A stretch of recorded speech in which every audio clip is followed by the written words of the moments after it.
Hello বন্ধুরা, আবার একটা ভিডিও নিয়ে চলে এলাম। তোমরা দেখতেই পাচ্ছ আমি কি রান্না করতে চলেছি। তো দেখতে থাকো, তারপরে বুঝতেই পেরে যাবে তোমরা। আমি আজকে এমন কিছু রান্না করতে এসেছি যেটা তোমরা ফেলে দাও, বাজার থেকে কিনে এনে তাকে ফেলেই দাও। তো তোমরা বুঝতে পারছো কিছু, কি বাজার থেকে কিনে এনে ফেলে দাও? গেস করো একটু। তো আমি বলেই দিচ্ছি, পুঁই পাতা। হ্যাঁ বন্ধুরা, বুঝতেই পারছো নিশ্চয়ই। পুঁই শাক যখন তোমরা কিনে আনো, তো তার পাতাগুলো অবশ্য তোমরা বেশিরভাগ মানুষই ফেলে দেয়। তো ফেলে না দিয়ে আমি যেটা করছি দেখতেই পাচ্ছ, কয়েকটা চিংড়ি মাছ নিয়ে নিয়েছি। তো কড়াটা ভালো করে গরম করে চিংড়ি মাছগুলো গরম করে নিচ্ছি। গরম করে নিয়ে যেটা করবো সেটা হচ্ছে,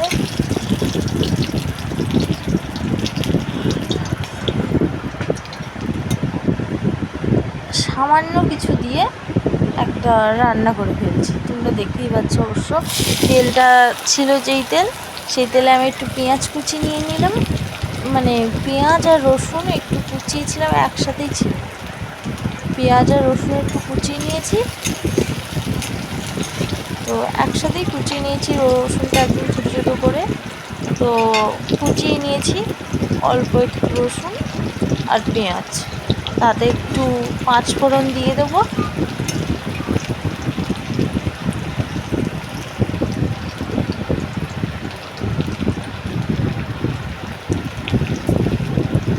পাঁচফোড়নটা দিয়ে দিয়েছি, এবার তোমরা দেখতেই পেয়ে গেছো। তো 5 ফোড়ন আর পেঁয়াজটা একটু ভালো করে হালকা করে একটু ভেজে নেব। একটু ভেজে নিতে হবে। তো দেখো বন্ধুরা, আমি আজকে কি তৈরি করতে চলেছি। পুঁই শাকের পাতা দিয়ে আমি কী তৈরি করতে চলেছি এটাই তোমরা দেখতে পাবো। তো এবারে আমার অনেকটা ভাজা হয়ে এসছে, যদি এবার দেখতেই পাচ্ছ কালারটা অনেকটা হয়েছে।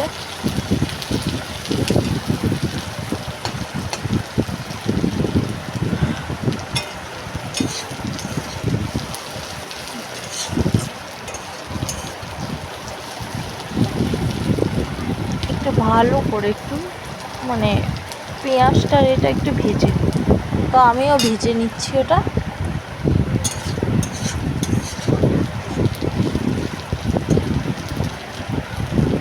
এবারে আমি পুঁই পাতাটা দিয়ে দেবো, যেই উপকরণটা আমি রেখেছি রান্নার আসল মেন জিনিসটা।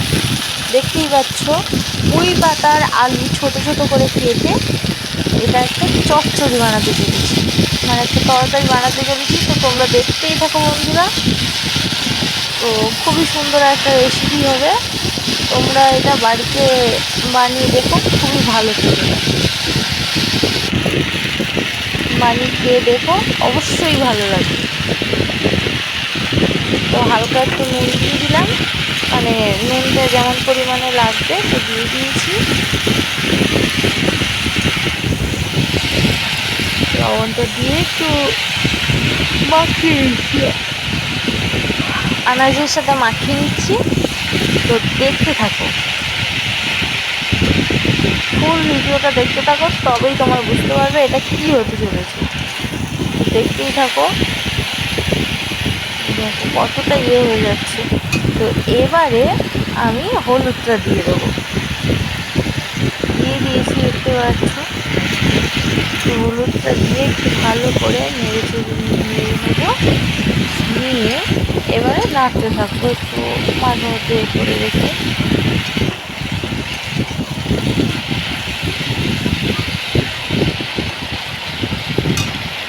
এবার চিংড়ি মাছটা দিয়ে দেবো। তোমরা পরেও দিতে পারো, এখনও দিতে পারো। আমি এখন দিয়ে দিয়েছি অবশ্য, দেখতে পেয়ে গেছো চিংড়ি মাছটা দিয়ে দিয়েছি। দিয়ে এবার আমি একটু লঙ্কা গুঁড়ো দিয়ে দিচ্ছি।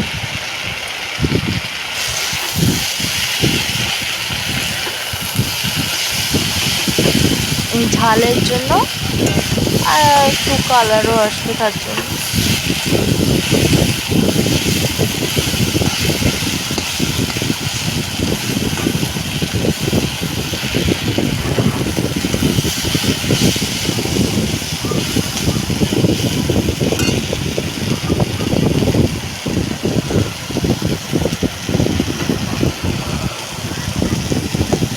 তো দেখো আমি জিনিসপত্র তৈরি করতে চলেছি, তোমরা দেখতে থাকো। ভিডিওটা স্ক্রিপ্ট না করে দেখতে থাকো, পুরো ফুল ভিডিওটা দেখো, তবেই তোমরা বুঝতে পেরে যাবে যে আমি কী বানাতে চলেছি।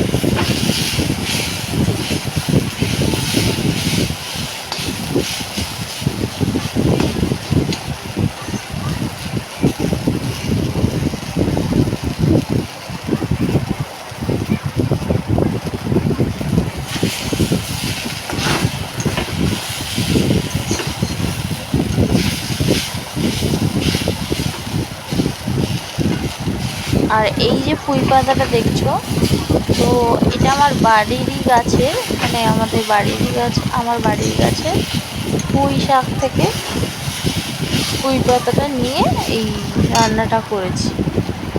তো এই রেসিপিটা আমি অনেকবারই খেয়েছি, ফার্স্ট টাইম না, তো অনেকবার খেয়েছি। তো তোমরা দেখতে থাকো, দেখো কতটা হয়ে গেছে, জল মানে সেদ্ধ প্রায় হয়ে এসছে মনে হচ্ছে, তো একটু দেখে নিতে হবে।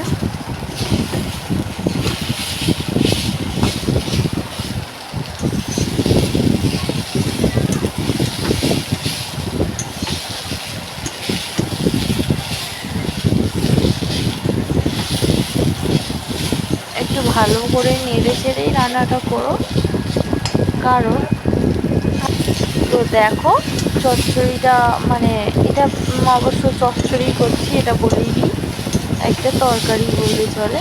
এটা দিয়েও তুমি যদি গরম ভাত দিয়ে খাও এটা, তো তোমার পুরো ভাতটা এক থালা ভাত খাওয়াই হয়ে যাবে, এতটা সুস্বাদু হয়। তো সুস্বাদু হয় যে খেতে মানে পুরো খেলে হচ্ছে কি এক থালা ভাত খেয়ে নিতে পারবে এই চচ্চড়িটা দিয়ে। তো এই চচ্চড়িটা তোমরাও বানিয়ে দেখো বাড়িতে, পাতাগুলো না ফেলে দিয়ে এভাবে বানিয়ে দেখো, খুবই ভালো লাগবে। টাটা বন্ধুরা, বাই বাই, আবার পরে দেখা হবে অন নেক্সট ভিডিও।